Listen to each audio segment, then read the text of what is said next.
Bom dia, meus queridos irmãos e minhas queridas irmãs, para mais um estudo da Palavra do Senhor, o último desta semana. Cristo e o poder e a sabedoria de Deus. Cristo, poder e a sabedoria de Deus. Vamos entender isso na Bíblia, amém? Vamos orar primeiro, agradecer ao Senhor pelo pão de cada dia, pelo maná que Ele nos oferece, nos dá. Amém? Vamos lá, vamos junto. Grande Senhor nosso Deus, nós te agradecemos imensamente por mais esse dia, por mais essas bênçãos, que as tuas santas palavras, que refrigeram para os nossos ossos e alegria para o nosso coração, Senhor. Abençoa todos os meus irmãos, todos os internautas que escutam as tuas santas palavras pelo mundo afora.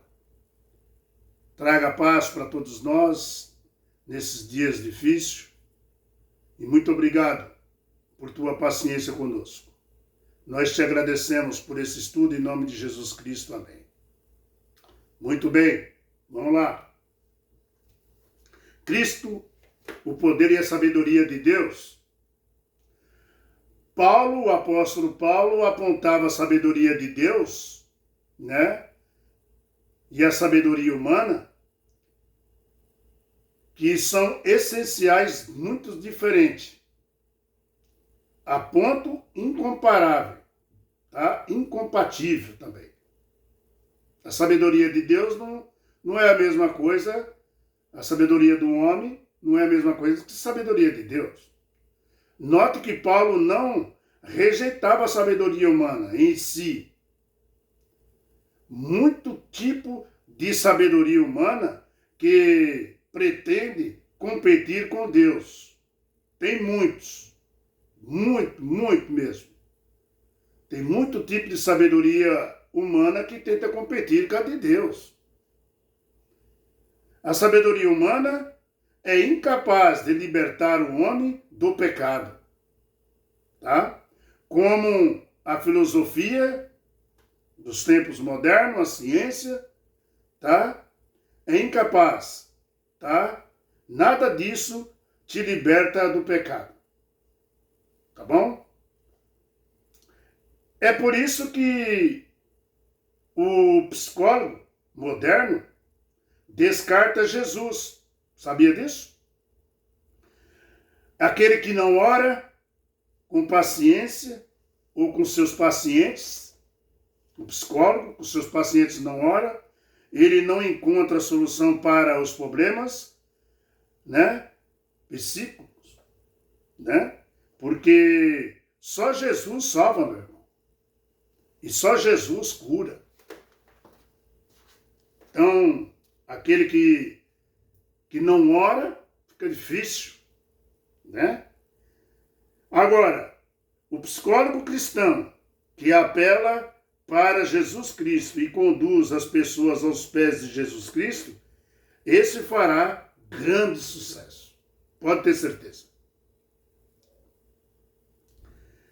Tanto em 1 Coríntios capítulo 1, como versículo 18, quanto em 1 Coríntios também 1, versículo 24, Paulo afirma que Cristo é o poder de Deus, no sentido que ele tem poder para salvar do pecado.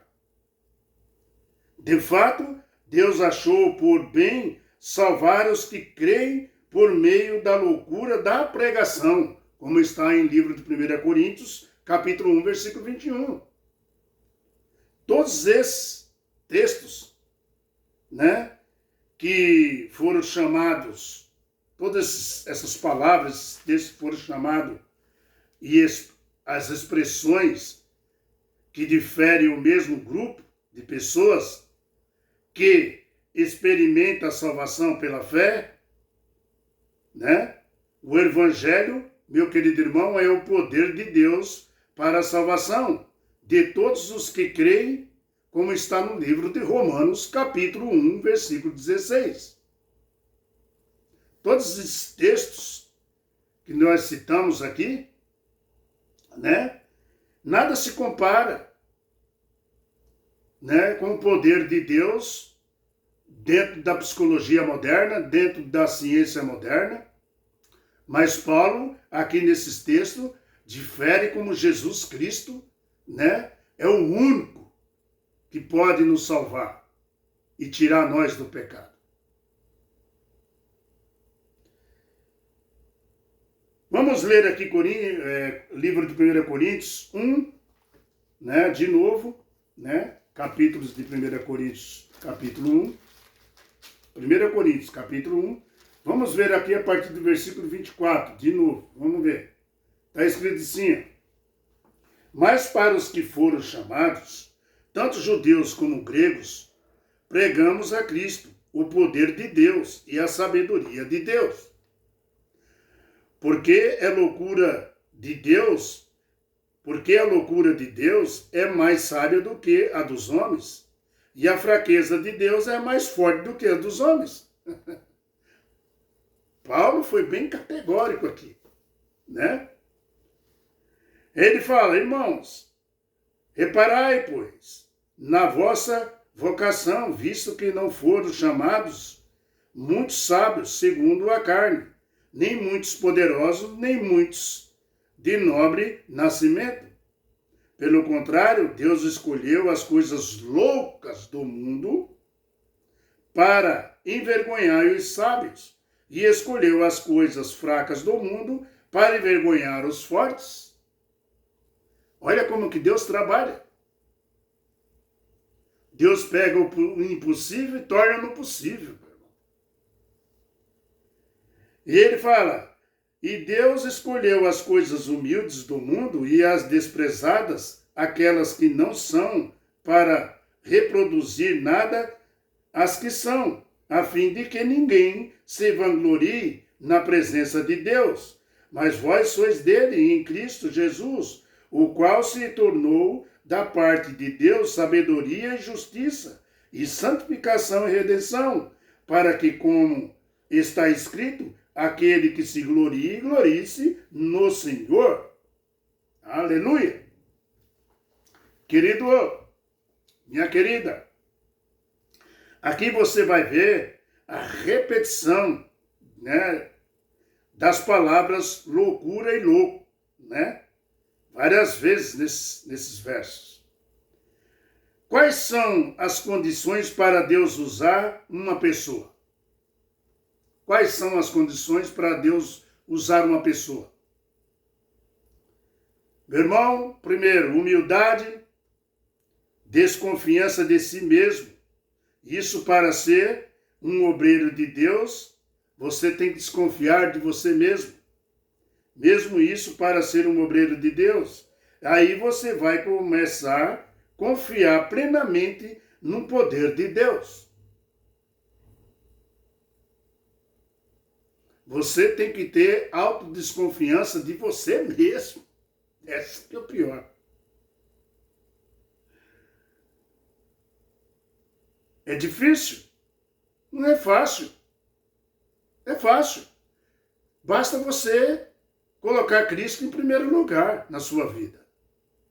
Para você pregar um evangelho, você tem que se desconfiar, meu irmão. Porque você, desconfiando de você mesmo, você passa a confiar em Deus, em Jesus Cristo, plenamente. Tá? Amados, a maioria dos seguidores de Jesus, sabe como que era? Era pobres. Como disse aqui mesmo na escritura, né? Era pobres. Tá? Deus nos enriquece com o ouro do caráter de Jesus. É assim que Deus nos enriquece. Deus nos enriquece com o colírio do Espírito Santo. É assim que Deus nos enriquece. Ele, né? Ele deixa aqui um pacote, vamos dizer. Um pacote celestial para você seguir. Negar a si mesmo, ter o colírio do Espírito Santo, né? Isso que Deus deixa para nós aqui, né? Ser pobres, humildes, né? É isso que Deus deixa para nós. Né? Jesus Cristo está oferecendo para os cristãos, hoje, de Laodiceia, esse pacote. Seja humilde de coração, bondoso, carinhoso, negue-se a si mesmo. Olha que pacote.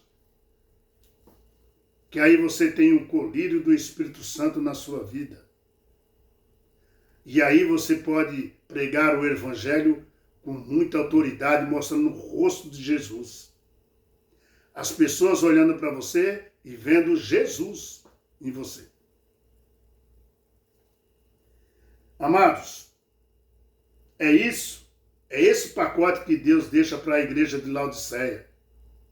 Que diz, sou rico e de nada preciso. Deus quer que reconhecemos que somos pobres, cegos e nus. Tá? Assim, reconhecendo nossa fragilidade, aí vamos receber a riqueza celestial oferecida por Jesus Cristo, que são, as vestimentas brancas. A glória de Deus. Já pensou? Amém, né? Aleluia. Meu amado, meu querido irmão, Deus nos dá toda a capacidade de sermos chamados filhos e filhas de Deus. Tá? Toda a capacidade. E ele continua aqui, eu, irmão, quando fui ter convosco, anunciando vós, testemunho de Deus, não fiz com ostentação de linguagem ou de sabedoria. Já 1 Coríntios capítulo 2, versículo 1. Ele fala, porque decidi nada saber antes de vós, senão a Jesus Cristo, e este crucificado. E foi fraqueza, temor e grande tremor, que eu estive entre vós. A minha palavra e a minha pregação não constituíram em linguagens persuasivas de sabedoria, mas em demonstração do Espírito e de poder, para que a vossa fé não se apoiasse em sabedoria humana, e sim no poder de Deus. Paulo deixa bem claro, queridos, que a sabedoria humana não tem como competir com a sabedoria de Deus. Deus está à frente do seu pensamento. Deus conhece cada gota de sangue que tem dentro do teu coração, pois foi Ele mesmo que te fez. Não tem como você colocar. A sabedoria de Deus não é a sabedoria do homem, humana. Não adianta. Psicologia, não adianta nada, meu irmão, se você não tem Deus. Um dia, um médico falou para mim, vamos operar amanhã. Eu falei, muito bem. Ele falou, então vamos nos preparar hoje. Eu falei, tá tudo bem. Ele falou, sabe como é que nós vamos nos preparar? Aí eu falei para ele, sim, vou tomar medicamentos, ficar deitado aqui em repouso. Ele falou, nada disso, nós vamos orar. Deus em primeiro lugar, João. Nós vamos orar aqui. Porque nada vai adiantar eu te operar sem Deus na frente. Uau! Eu falei, bendito seja Deus na tua vida. E ele falou, então vamos lá. E nós oramos. É assim que funciona. Sem Deus, nada. Com Deus, tudo. Tudo. Porque Ele te oferece tudo de bom e do melhor. Nessa semana foi maravilhosa, né, meu irmão? Essa semana foi muito bom. Todos os estudos da palavra de Deus é bom. Mas essa semana foi muito gostosa. Porque os títulos que nós falamos aqui foi muita sabedoria. Ó. Mensagem da cruz foi o primeiro. O Evangelho da cruz. Foi o segundo. Loucura para os que se perdem. Foi o terceiro. Poder para os que são salvos. O quarto. Um Messias crucificado. Foi o quinto. Cristo, o poder e a sabedoria de Deus. Aleluia. Foi esse os títulos da lição dessa semana, que nos fortifica, que nos revela Cristo Jesus na nossa vida. Vamos fazer igual Paulo, né? Mostrar isso para as pessoas, ser um plantador de igrejas. Amém? Vamos lá, quero orar com você agora para nós encerrar a semana. Senhor nosso Deus, nós te agradecemos imensamente pelo estudo das tuas santas palavras nessa semana. Fortifica meus irmãos, minhas irmãs, aonde estiver, Senhor, ouvindo.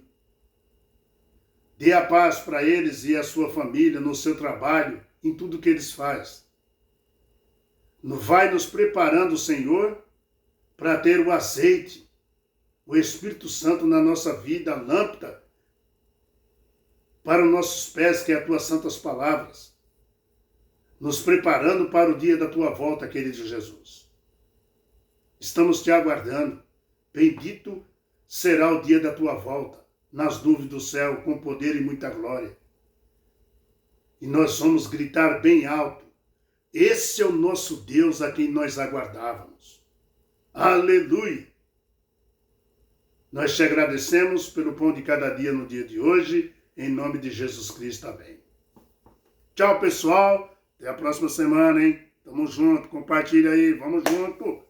Tá? Vamos fortalecer o canal para que cheguem muitas pessoas que não escutam a palavra de Deus. E aquelas que escutam, né, se renove cada dia mais. Amém? Fique com a paz.